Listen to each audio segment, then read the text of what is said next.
일본의 적반하장격 경제 보복 조치에 강제동원 피해자들은 분통을 터뜨리고 있습니다. 일본 전범 기업들의 국내 자산을 강제로 매각하는 방안이 추진되고 있지만 절차는 지지부진합니다.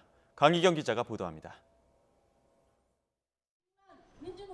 올해 첫 폭염 경보 속에 강제동원 피해자 유족들과 단체들이 일본 대사관 앞에 모였습니다.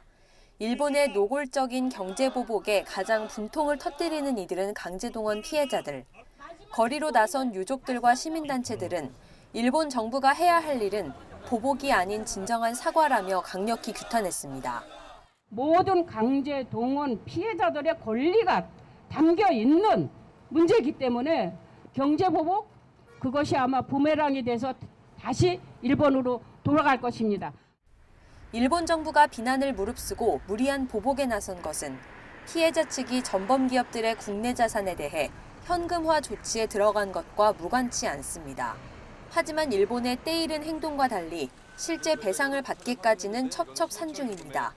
우리 법원이 일본 기업에 대한 신문 절차를 추가하면서 다음 달 초로 예상됐던 자산 매각은 올해를 넘길 것이란 전망이 나오고 있습니다.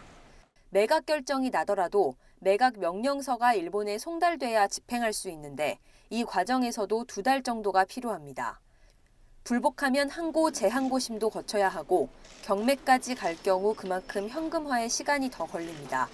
그런 만큼 피해자들은 일본 측이 진심으로 사과하고 배상의 뜻을 밝히면 협상에 응하겠다는 입장을 밝혀왔습니다. 하지만 전범 기업들의 침묵 속에 대신 일본 정부가 경제 보복을 강행하면서 피해자들의 마음은 더 타들어가고 있습니다.